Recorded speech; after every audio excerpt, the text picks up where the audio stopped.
Católica Radio, www.catolicaradio.net. Id por todo el mundo y proclamad la buena nueva a toda la creación. Radio independiente al servicio de la Iglesia, transmitiendo desde Guadalajara, Jalisco, México.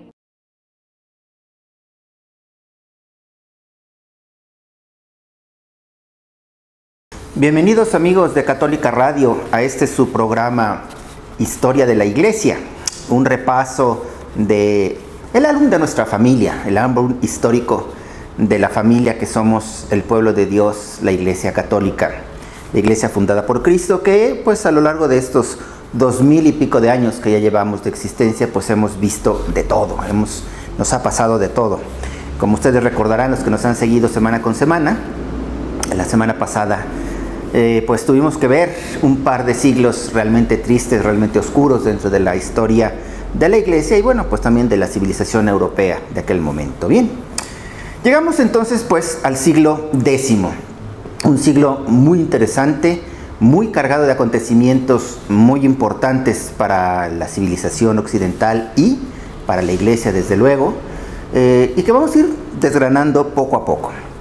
¿Qué sucedió en este siglo, así a nivel, digamos, de la historia civil, de la historia no eclesiástica? Bueno, podemos hablar de tres cosas importantes. Por un lado, empieza la primera cruzada. Hablaremos un poco de estas cruzadas, pero esto fue el primer hecho, así, político-militar, aunque obviamente cargado de contenido religioso. Por otro lado, también surge el arte románico. En la parte cultural va surgiendo este arte, esta expresión del espíritu humano, una de ellas es el arte, impregnado totalmente de los ideales, de los conceptos religiosos. Y entonces surge así un arte, una arquitectura y una escultura, poca pintura, más bien es escultura y arquitectura, que se llama el románico, del cual pues todavía han llegado hasta nuestros días ejemplares muy bonitos. Surgen en este siglo. Y finalmente podemos hablar también así como un suceso importante, gravísimo por supuesto, fue el cisma de Oriente, es decir, la separación entre la Iglesia, digamos que giraba alrededor de Constantinopla, toda la parte oriental de lo que era pues la Iglesia, ¿no? Y su separación de Roma, ¿no? Del Papa finalmente. Estas son las cosas que suceden en este siglo importante. Vamos a hablar de estos hechos un poquito. Primero, las cruzadas. Recordemos que estamos ya en la Edad Media, estamos viviendo esta pues, realidad que se ha llamado la cristiandad, en donde los ideales religiosos, la fe, la práctica religiosa permea todas las áreas de la vida civil, ¿no? Y hay una presencia religiosa muy fuerte, para bien y para mal, como hemos visto, pero bueno, ahí está. Y por lo tanto hay esta gran estrecha relación entre iglesia y vida civil, ¿no? Vida civil.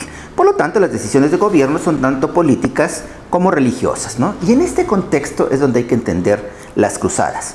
Ciertamente tienen un gran contenido religioso, el motor de fondo era un motivo religioso, lo veremos ahora, pero no faltaba tampoco el motivo político, ¿no? Era una conquista, eran guerras finalmente, ¿no?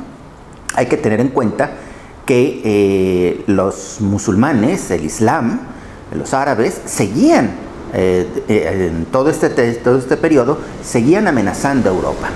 Se habían detenido en España, en lo que es hoy España y Portugal, pero por el lado del este, es decir, por donde estaba el Imperio Bizantino, por ahí seguían presionando. Entonces, bueno, pues también como una medida incluso política, pues hay este contraataque, por así decirlo, de la Europa cristiana para enfrentar la amenaza del Islam. Entonces, es un conjunto de razones, repito, políticas y religiosas las que provocan estas famosas cruzadas, que por cierto, a veces han tenido muy mala fama y efectivamente las iremos viendo cada una de ellas a lo largo de estos programas, ¿verdad? Porque son parte fundamental de nuestra historia de la Iglesia y veremos que hubo de todo. Hubo cosas muy buenas en las cruzadas y también hubo cosas muy malas, ¿no? Entonces, como todo lo humano tiene su componente bueno, brillante, luminoso y también su parte oscura. Nace en este siglo la primera cruzada, ya al finales del siglo. Esta cruzada la convoca el Papa Urbano II en un concilio en la ciudad de Clermont, en Francia, en el año de 1095, ya al cierre prácticamente de este siglo. Con el fin, el objetivo concreto de esta primera cruzada era recuperar los santos lugares de Jerusalén, o sea, aquellos lugares donde se llevaron a cabo pues, los sucesos más importantes de la vida de Cristo y de nuestra fe, ¿no? No solo obviamente Jerusalén, pero sino toda esa zona de Tierra Santa, que había caído precisamente en manos de los musulmanes desde el año 1071, o sea, 20 años antes de que se lanzara la cruzada. Jerusalén cae en manos de los musulmanes, del Islam, y entonces, bueno, pues una forma de reaccionar de la cristiandad, ¿no? Es, pues vamos a recuperar esos lugares que son tan importantes para nosotros. Esto, repito, a iniciativa del Papa Urbano II, y había por ahí un ermitaño, hablaremos de los ermitaños también un poco en este siglo, las personas que se separaban de la sociedad, del mundo normalmente, pero en vez de irse a vivir a un monasterio con otros hombres o mujeres, se iban solos, son los ermitaños, hablaremos de ellos. Pues uno de ellos, Pedro el Ermitaño, un hombre muy santo y que tenía muchísima influencia en la zona donde él vivía, fue el gran promotor a nivel popular de esta cruzada. Y gracias a él, pues logró reunir un ejército que se calcula más o menos entre unos 20,000 personas, 20,000 hombres, ¿no? Sin embargo, bueno, pues eran gente del pueblo, ¿no? Estos 20,000 primeros cruzados eran gente del pueblo, eran gente que tenía poca o nula entrenamiento militar, ¿no? No eran soldados, eran gentes, campesinos, etcétera, ¿no? Y entonces, bueno, realmente pues era un ejército bastante desorganizado y muy poco efectivo. Pero aún así, con todo y eso, con hambre y dificultades y tal, llegan hasta el Imperio Bizantino, hasta Constantinopla, ¿no? O sea, cruzan toda Europa, se van juntando gente y van con esta gran ilusión de reconquistar la tierra de Jesús, ¿no? Para los cristianos. Este era el gran motivo de fondo de este primer ejército, podríamos decir, de desarrapados, ¿no? O sea, un ejército pues poco organizado, sin realmente jefes militares, etc. Detrás de ellos, ¿sí?, ya más organizados, obviamente viene ya un verdadero ejército. Un ejército que se calcula eran de unos 60,000 hombres, bajo el mando ya de un militar, de un caballero, de un señor feudal, Godofredo de Bouillon, francés también él, que él, bueno, pues sí, él toma esta invitación del Papa y él reúne ya un ejército en forma, unos 60,000 hombres. Y bueno, pues estos dos ejércitos, ¿no?, el popular y el oficial, por así decirlo, llegan y tienen éxito en esta primera cruzada, porque en el año de 1099, es decir, 4 años después de que fue convocada la cruzada por el Papa, en el 1099, logran tomar la ciudad de Jerusalén y algunas otras ciudades importantes de la zona, como Antioquía, por ejemplo. Así que esta primera cruzada, en ese sentido, pues tiene éxito. Llegan los cruzados, derrotan a los musulmanes, recuperan Jerusalén, a la que arrasan, por cierto, ¿no? Como toda guerra, pues hay destrucción, hay muerte, etc. Y, bueno, fundan lo que se llamó el Reino Cristiano de Jerusalén. Este Reino Cristiano de Jerusalén solamente duró poco menos de 200 años, pues en el año de 1290 perdió su última posesión, ya hablaremos de ello en su momento, ¿no? Pero durante 190 años existió esta presencia cristiana durante estos años, la Edad Media, ¿no? Que pues trataba de recuperar, a veces no lo logró, de hecho lo perdió al final, pero estos santos lugares, ¿no? Y hay que entender las cruzadas en su contexto, ¿no? Por un lado, fueron esta explosión del espíritu medieval, este entusiasmo de la gente en donde la vida, repito, civil y religiosa estaban estrechamente unidas, en donde se veía el peligro de que esta fe se viera amenazada, donde también obviamente se veía el peligro político de que el islamismo, los musulmanes, pues fueran cada vez conquistando más territorios europeos. Entonces fue todo este ambiente en donde surgen. Obviamente fueron 8 cruzadas en total, ya las veremos una por una, y pues tuvieron un efecto positivo, repito, como todo, tiene efectos positivos, es decir, mantuvieron a esta Europa que había estado hasta entonces, recuerden ustedes, en los siglos pasados, muy desunida entre sí, señores feudales peleando entre ellos, reyes entre ellos, el emperador que a veces funcionaba, a veces no funcionaba, etc. Este ideal de reconquistar a Jerusalén y bueno, los santos lugares y mantenerlos y extender el cristianismo hacia allá, pues fue un ideal que mantuvo vivo este concepto de cristiandad durante 2 siglos, los 2 siglos siguientes, ¿no? Decíamos casi este ideal pues se mantuvo durante hasta el año 1200 y tantos, que 1290, que finalmente perdieron, ¿no? Pero bueno, eso fue, digamos, sería la parte positiva, ¿no? Era ver cómo realmente a la gente le importaba su fe, ¿sí? Y estaban dispuestos a jugarse la vida por ella. Claro, como en toda guerra, pues hubo de todo. Hubo, claro, que crueldades, desmanes, saqueos, muerte, destrucción, o sea, como toda guerra, ¿no? Por lo tanto, bueno, pues lo que podemos decir de las cruzadas es que pues fueron un suceso de su época, un suceso de época. Quizá a nosotros hoy, hombres del siglo XXI, nos parezca extraño, nos parezca raro tratar de imponer la fe, una religión a base de la guerra. Bueno, pues en aquella época era parte de la mentalidad, era cómo se manejaban las cosas, ¿no? Entonces hay que entenderlo y no quedarnos a veces con la idea de decir que las cruzadas fueron malas porque era una cosa totalmente pues arbitraria, etc. No, había sus razones de fondo, ¿no? Y habría que situarnos en la época para poder hacer un juicio objetivo. Bien, hablemos del otro suceso. Como otra expresión de esta explosión, de este espíritu medieval, en donde la religión forma una parte importante de la vida de las personas, era el arte. Y entonces decíamos que surge este arte románico. Es un arte, si ustedes ojalá puedan ver en algunos libros, en algunas ilustraciones, lo que nos ha llegado, ¿no? Todavía en Europa hay muchos lugares, muchas capillas sobre todo, pequeñas iglesias que se fueron construyendo. Y fue una verdadera explosión, porque fruto de esta, digamos, vivencia de la fe, pues la gente quería reunirse, quería tener su lugar de culto, quería tener su iglesia. Y entonces se construyeron muchísimas iglesias relativamente pequeñas, no eran grandes iglesias, esas vendrán después, en los siglos posteriores, pero en este primer nacimiento del arte románico, que así se llamó, pues eran más bien espacios reducidos, ¿no? Pero muy sólidos, ¿no? Hechos de piedra, con ya una ornamentación religiosa, catequética. Y esto es lo importante, porque este arte, y así ha sido a lo largo de la historia, como lo veremos, recordemos que en esta época la gente era prácticamente analfabeta, fuera de algunos pocos que eran los señores feudales, algunos de ellos, y sobre todo los clérigos, los eclesiásticos, los obispos, los sacerdotes, que tenían que leer para poder celebrar misa y dar los sacramentos. El resto del pueblo era analfabeta. Así que la doctrina, la fe, la catequesis, mucho se basaba en transmitirlo con imágenes. Y eso es el valor que tenían estas construcciones.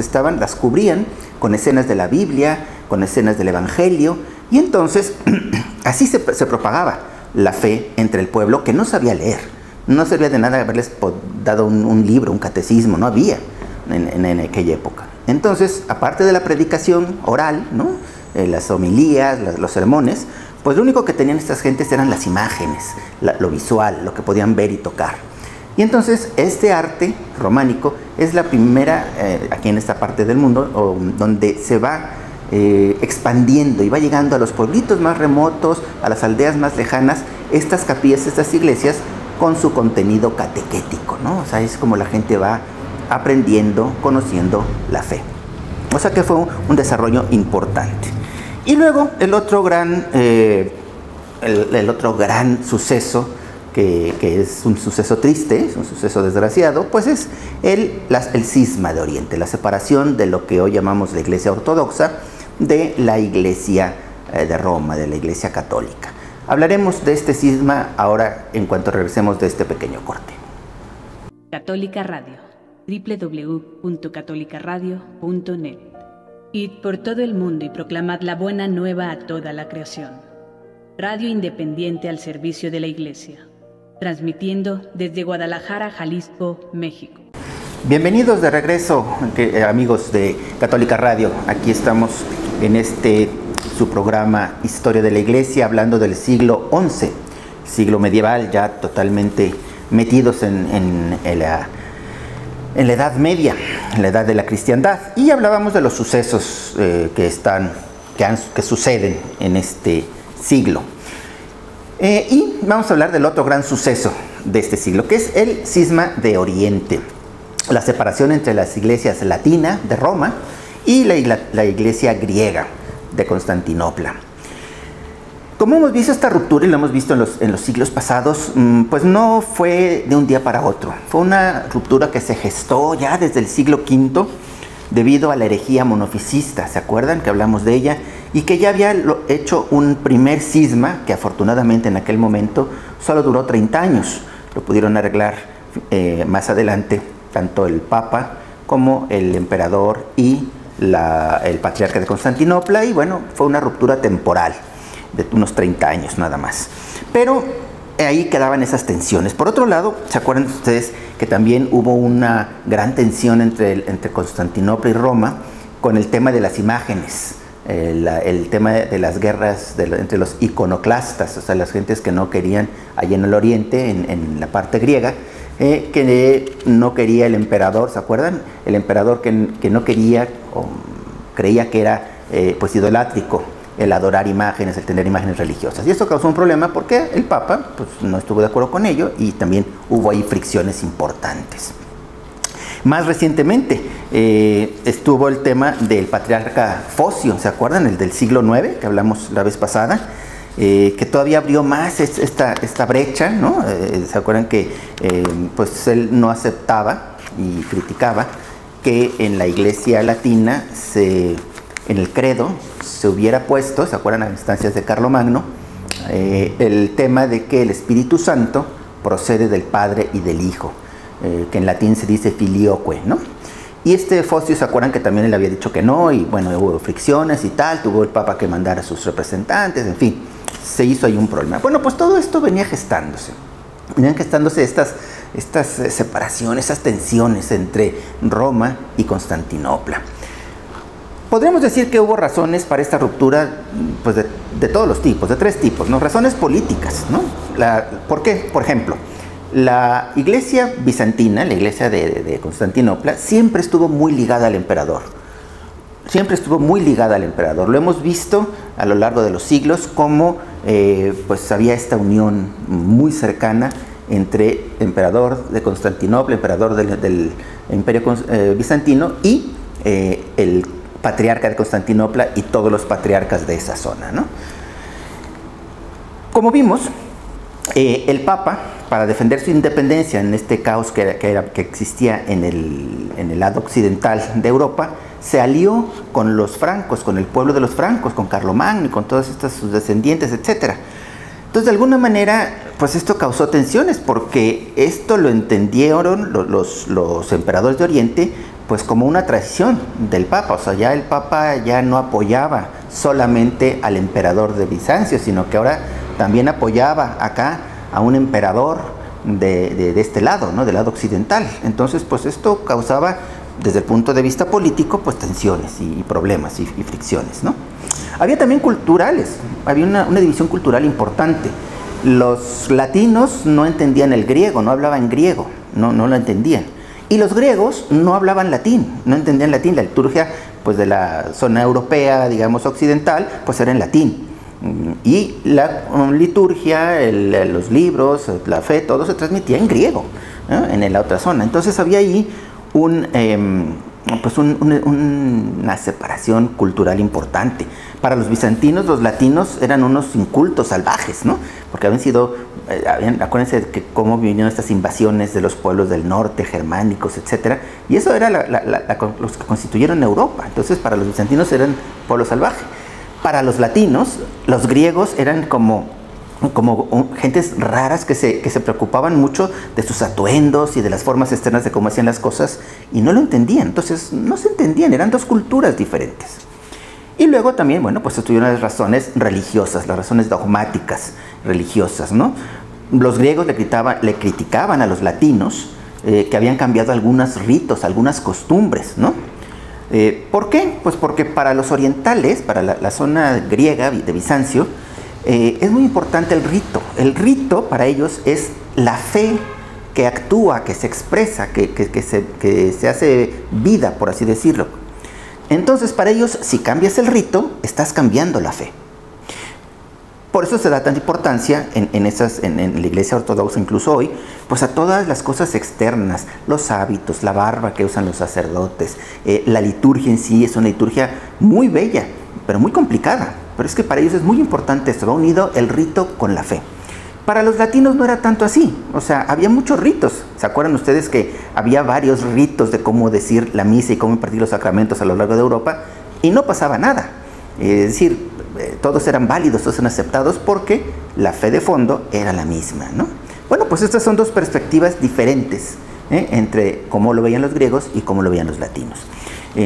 Por ejemplo, hablábamos que, y es nuestra costumbre hasta ahora, en la misa se usa pan sin levadura.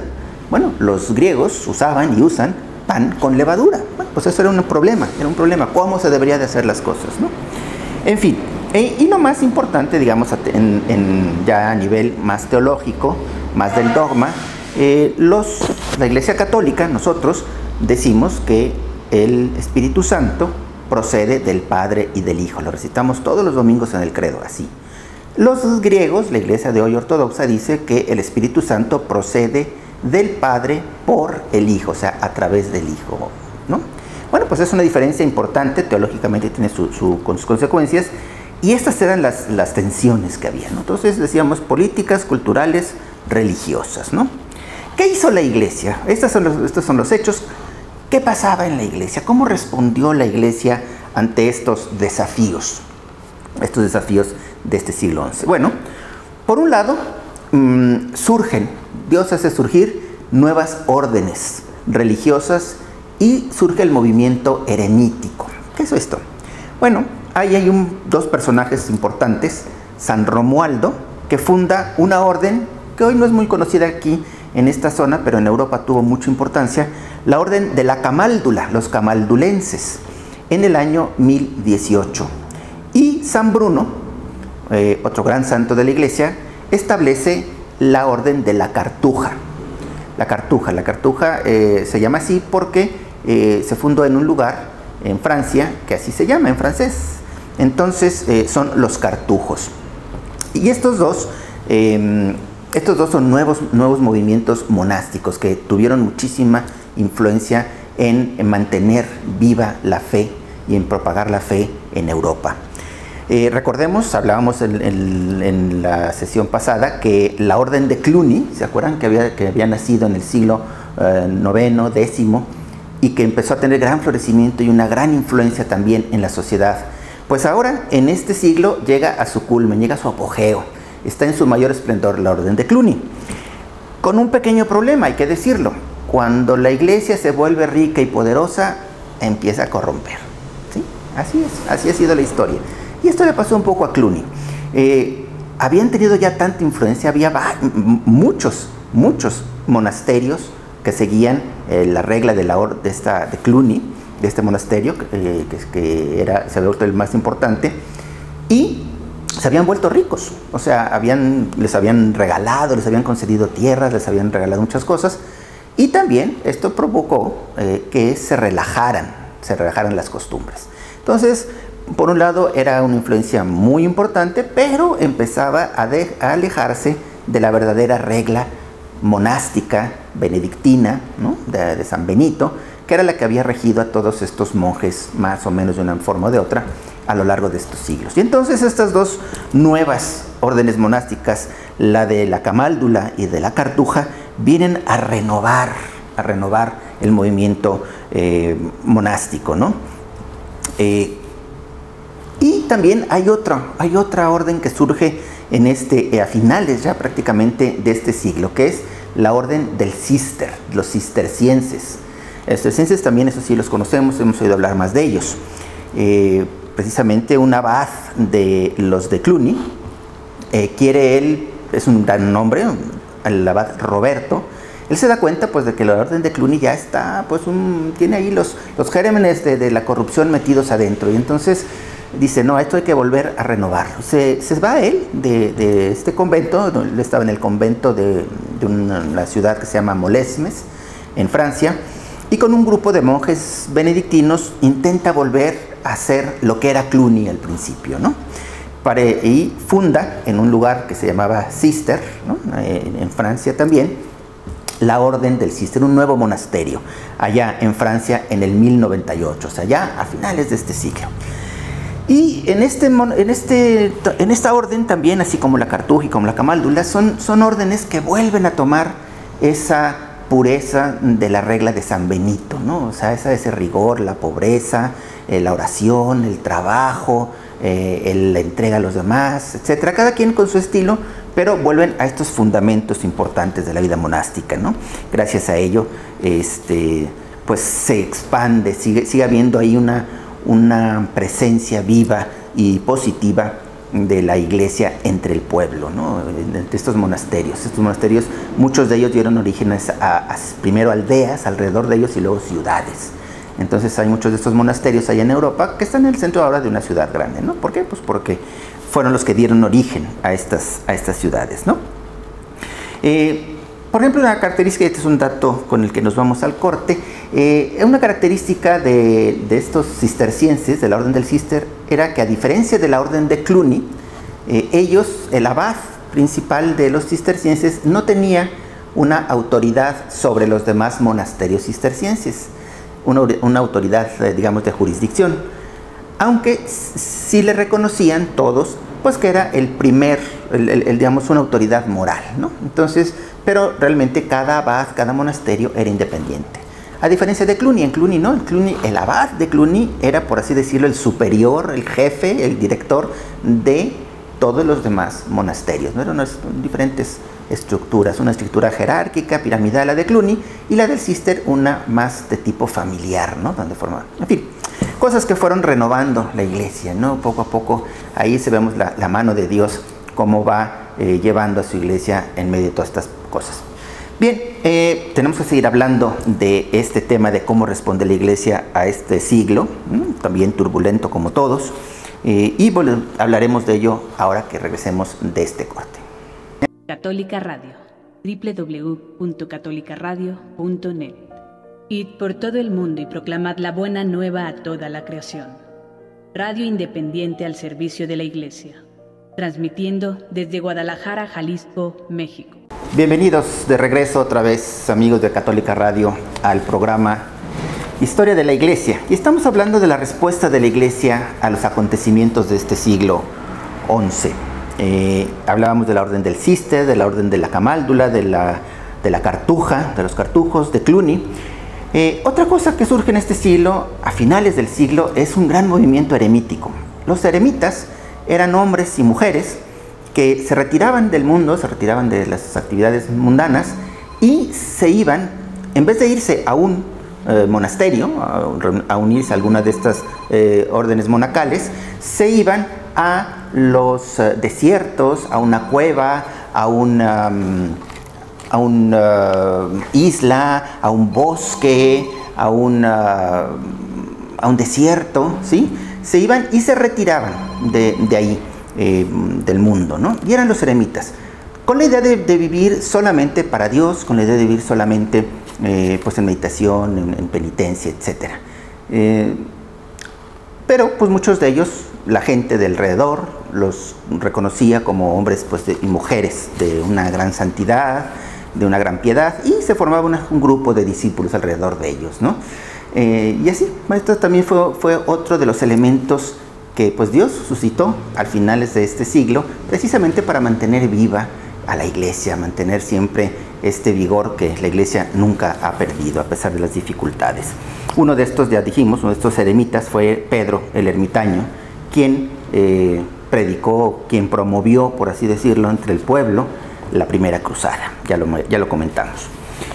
Otra manera en que reaccionó la iglesia ante estos acontecimientos, y sobre todo era este problema que venía arrastrado ya de siglos antes, que era la gran interferencia, la gran injerencia que tenían los señores feudales, los reyes, el mismo emperador, sobre los asuntos de la iglesia. Esto de nombrar a los obispos, de nombrar incluso a los sacerdotes, de darles cargos, etcétera, pues interfería definitivamente con el funcionamiento, con la vida de la iglesia. Pero, pues entonces, incluso hemos visto cómo estas familias poderosas y estos reyes y estos señores feudales ponían y quitaban papas, ¿no? Ponían y quitaban obispos a su antojo y a su gusto. Bueno, pues una forma, aquí empezó digamos un movimiento dentro de la iglesia para ir poco a poco liberándose de esta dependencia del poder civil. Y lo empezó haciendo el Papa Nicolás II, creando el colegio cardenalicio, creando a los cardenales. Hoy vemos a estos hombres con las vestiduras rojas, roja brillante, ¿no? Que son los que eligen al Papa. Bueno, pues esta costumbre de que sean los cardenales los que eligen al Papa, la instituyó este hombre, el Papa Nicolás II, en el año de 1059, precisamente para frenar los abusos del emperador o de los reyes de poner papas y quitar papas a su antojo. Así que este Papa Nicolás II, establece, ya por escrito, que solamente los cardenales pueden elegir al Papa. Y él empieza a llamar, o sea, él crea a los cardenales, no existían antes de esto, crea esta figura de cardenales de la iglesia, y muchos de los primeros cardenales fueron precisamente monjes, que el Papa los llamó, de la Orden del Cluny, ¿no? de los benedictinos de la Orden del Cluny, porque eran gente muy buena, había de todo, ¿no? Entonces, bueno, pues los primeros cardenales, muchos de ellos fueron de estos monjes, ¿no? Y este primer paso de decir, no, ya no es el rey, ya no es el pueblo, ya no es nadie quien elige al Papa, sino los cardenales. Y entonces ahí empieza esta, pues, tradición de la iglesia que ha llegado hasta nuestros días, ¿no? Son los cardenales quienes eligen al Papa y nadie más. Este fue el primer paso de esta lucha por independizarse del poder temporal, y que le tocará enfrentarla fuertemente al Papa San Gregorio VII, de quien vamos a hablar ahora. Gregorio VII y el problema de las investiduras. San Gregorio VII es el Papa de este siglo. Fue el hombre que marcó con su vida y con su actuar la labor de la iglesia en este siglo. Era un monje que, conociendo el caos que había en la iglesia, evitó ser elegido papa durante 25 años. O sea, era un hombre que era reconocido en todo el mundo, y bueno, le proponían y lo proponían como papa, y él no quiso. Durante 25 años estuvo rehuyendo el cargo. Sin embargo, sí se convirtió en el consejero de 6 papas consecutivos. Él era el hombre al que acudían los papas para pedirle consejo, pedirle su opinión, etcétera, ¿no? Sin embargo, bueno, al morir el Papa Alejandro II, ya no se pudo negar y tuvo que aceptar ser elegido Papa. Y un hombre santo, llevó a cabo lo que se llama la reforma gregoriana de la iglesia. Recordemos que había 3 grandes problemas dentro de la iglesia, dentro del clero. Uno era la simonía, que es esta compraventa de cargos eclesiásticos, o aceptar cargos eclesiásticos a cambio de la lealtad de servir al señor feudal, al rey que lo nombraban, ¿no? Que lo nombraba a uno. Sí, esto es lo que se llama la simonía, el comerciar, por así decirlo, con los cargos eclesiásticos. El nicolaísmo, que no es más que el concubinato, es decir, los sacerdotes tenían sus concubinas, sus amantes, no vivían el celibato, ¿sí? Y el tercero, y el otro problema era el que los señores feudales eran los que nombraban a los eclesiásticos, a los obispos o a los párrocos, etcétera, ¿no? O sea, los investían, y por eso se llama este conflicto la lucha por las investiduras. Era ver quién tiene la autoridad y el poder para decidir quién es obispo en esta diócesis, en esta región, ¿no? Repito, todos estos siglos habían estado muy mezclado el tema de los señores feudales, de los reyes, haciendo eso en detrimento de la autoridad del Papa. Bueno, pues este Papa Gregorio VII enfrenta esto así fuertemente, y exige que todo lo que habían dicho sobre este respecto de las tres cosas, ¿no? de la simonía, del nicolaísmo y de las investiduras, todo lo que habían dicho sus antecesores, papas y concilios anteriores que había habido de él, realmente se cumpliera. O sea, realmente la iglesia ya había dicho que eso estaba mal y ya había dicho cómo hacerle, pero no se llevaba a cabo. Bueno, pues este papa tiene una personalidad fuerte y él promovió y luchó que estas normas, estas reglas que ya se habían dado, que no eran nuevas, simplemente se respetaran. Y bajo este papa, pues la iglesia volvió a ser respetada como rector espiritual, porque volvió a empezar a tomar el rumbo que debía de ser, ¿no? Volvió a empezar a realmente hacer su función de madre y maestra espiritual de los cristianos. ¿Qué tuvo que hacer este papa? Pues bajo pena de excomunión les prohibió a los eclesiásticos recibir cargos de parte de los señores feudales, cualquiera, y también excomulgaba a los señores feudales o a los reyes que intentaran hacer esto, ¿no? Intentaran darle cargos, o nombrar obispos, o nombrar sacerdotes, o nombrar párrocos, ¿no? Entonces, bajo excomunión, o sea, tuvo que hacer cosas muy, muy fuertes para que realmente ir poco a poco saneando a la iglesia. Obviamente, como es de prever, pues esto le ocasionó grandes problemas pues con los poderes del mundo, ¿no? Estos reyes y señores feudales que se veían ahora coartados en esas libertades que antes habían tenido.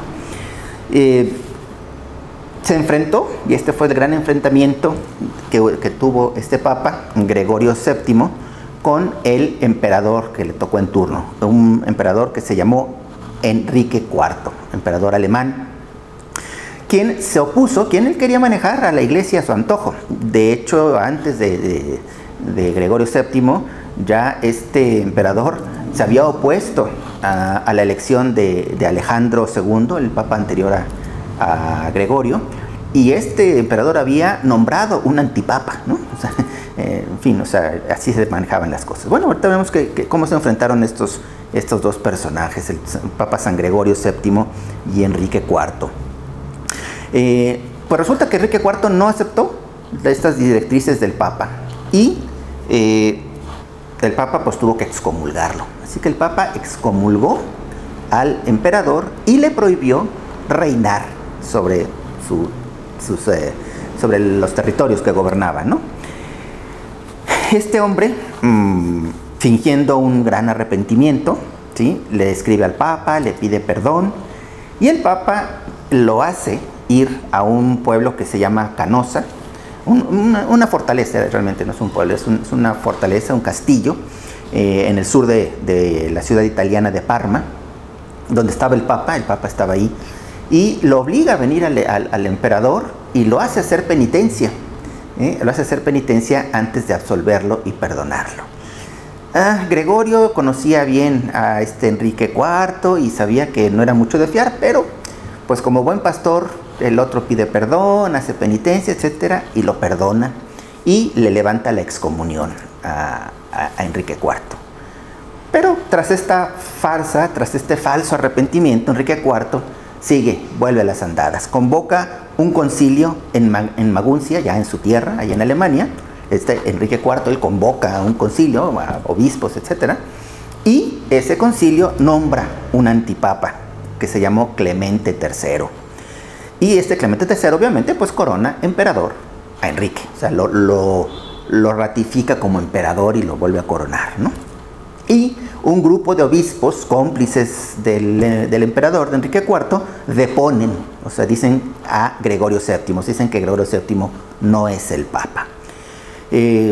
Con este, digamos, apoyo, por así decirlo, de estos obispos, ya viendo estos obispos dando un documento que decía que Gregorio VII no era el Papa, sino que era este otro Clemente III, entonces Enrique ya baja con un ejército para tomar, ¿no?, Roma, o sea, conquistar Roma y pues quitar al Papa, de hecho, ¿no?, porque bueno, el Papa seguía en Roma, obviamente, Gregorio VII seguía en Roma. Bueno, pues baja Enrique IV, sitia la ciudad de Roma y duran 3 años en este sitio, o sea, lo rodea y no puede entrar porque está defendida Roma, pero pues tampoco pueden los romanos salir de su ciudad que está amurallada y tal. Pues después de 3 años finalmente Enrique IV puede tomar la ciudad de Roma realmente porque él fue el mismo pueblo romano, ya cansados de 3 años de asedio, de estar, digamos, encerrados en la ciudad, quienes le abren la puerta al ejército de Enrique IV. Y bueno, Enrique IV toma la ciudad de Roma y el Papa Gregorio tiene que refugiarse en el castillo de San Ángel, ahí en Roma. Toman la ciudad y pues ya este Papa, ya sin un apoyo militar, indefenso, se retira a la ciudad de Salerno, en Italia, un pueblito en Italia, en donde muere el 25 de mayo de 1085. Antes de morir, Gregorio VII le levantó la excomunión a todos los que se los había excomulgado, excepto a Enrique IV y al antipapa Clemente III, obviamente, ¿no? Bien, a la muerte de Gregorio VII le suceden Víctor III y después Urbano II, de quien ya hablamos, que fue el que lanzó la primera cruzada. Pues esta es la historia entre esta lucha y que seguirá, y no será hasta por ahí del 1200, ya lo veremos, cuando realmente ya se puede separar la autoridad, digamos, del Papa sobre los asuntos eclesiásticos y la autoridad del emperador y de los reyes y de los señores feudales sobre las cosas civiles, la vida civil. Pero todavía durará más tiempo esta lucha de independencia de la Iglesia del poder temporal. Hablemos un poquito sobre el cisma de Oriente, que es el otro gran acontecimiento triste, desafortunado que nos ha sucedido. Se dio entre el patriarca de Constantinopla, que se llamaba en ese momento Miguel Cerulario, y el Papa León IX. Este patriarca, Miguel Cerulario, no aceptaba algunas de las costumbres litúrgicas, como ya dijimos, de la Iglesia latina, como el consagrar los panes ácimos, etc., ¿no? Ya hablamos de ello. Pues bien, el Papa León IX, para resolver estas diferencias que había entre lo que decía Miguel Cerulario y lo que hacía que se hiciera en su área de influencia y lo que decía el Papa, ¿no? Lo que decía la Iglesia Católica, pues mandó a 2 enviados suyos, 2 legados, al cardenal Humberto de Silva y Cándida y a Federico de Lorena, para que en su nombre y representación fueran allí con el patriarca, se aclararan las cosas y pues siguiera adelante la Iglesia. Sin embargo, como Miguel Cerulario no cedía, este cardenal Humberto lo excomulgó, y lo excomulgó con un documento realmente muy poco caritativo, realmente muy fuerte, muy agresivo, y bueno, pues tenía la autoridad del Papa, ¿no? Venía como un representante del Papa, así es que pues válida esa excomunión. Y el 16 de julio del 1054 expide este cardenal Humberto esta excomunión en nombre del Papa hacia Miguel Cerulario, hacia las que no querían aceptar lo que el Papa proponía, ¿no? Obviamente Miguel Cerulario no se quedó con las manos cruzadas. Él y su sínodo de obispos, es decir, los obispos que de él dependían, responden el mismo 24 de julio, o sea, 8 días después, ¿sí?, del mismo mes, excomulgando a los legados del Papa y a quienes los enviaban, o sea, prácticamente al Papa, ¿no? Y por lo tanto, obviamente, a todos pues al Papa y a sus enviados. Y con estas 2 excomuniones que se dieron mutuamente, ¿no? Con esto queda consumado el cisma de la Iglesia de Oriente en el año de 1054. Así empezó la separación de la que hoy llamamos la Iglesia Ortodoxa, ¿no? Todos los que están por ahí por lo que es hoy Turquía, Grecia, Bulgaria, Rumania, los países eslavos, incluyendo Rusia, todo lo que hoy conocemos como la Iglesia Ortodoxa, pues aquí es donde se separa ya formalmente de la Iglesia Católica. La unión, la vuelta a la unión ha sido desde entonces una gran preocupación y un gran objetivo permanente de la Iglesia Católica. También del lado de Constantinopla, porque también a lo largo de los siglos ha habido emperadores y hombres de iglesia ortodoxos que han querido recomponer esta unidad. Incluso a lo largo de la historia, ya lo veremos con más detalle, se celebraron algunos concilios con el fin de resolver las dificultades, ¿no? Y tratar de volver a unirnos. Y en algunos momentos parecía que se lograba, ¿no? Hubo un concilio, por ejemplo, el concilio de León, ya lo haremos de él, en el 1274, y en el de Florencia, que duró del 1439 a 1455, en donde parecía que ya se iba a arreglar el asunto. Desgraciadamente, ya lo veremos también con detalle, en 1453 los turcos conquistan Constantinopla, desaparece el Imperio Bizantino, y entonces, bueno, pues estos intentos de unión, de vuelta a la unión, pues quedaron suspendidos, quedaron ahí en suspenso, ¿no? No ha sido sino hasta recientemente que ha vuelto otra vez un impulso importante por parte de los últimos papas de recomponer esta unidad. Quizá el gesto más significativo fue el que hicieron el Papa Pablo VI y el patriarca Atenágoras de Constantinopla en 1965, cuando mutuamente se levantaron las excomuniones que se habían impuesto desde el 1054, ¿no?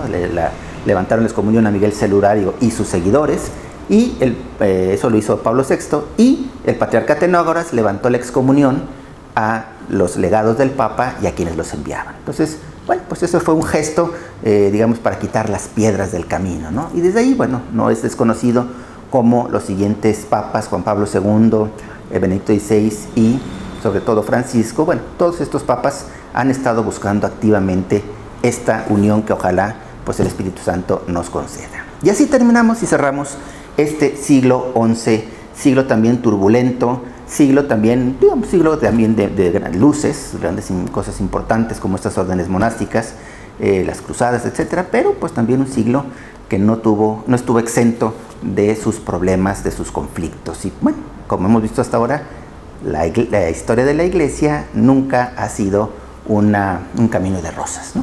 Muy bien, amigos, pues nos vemos la próxima vez, en donde seguiremos comentando esta historia de nuestra familia, la Iglesia Católica. Gracias y hasta la próxima.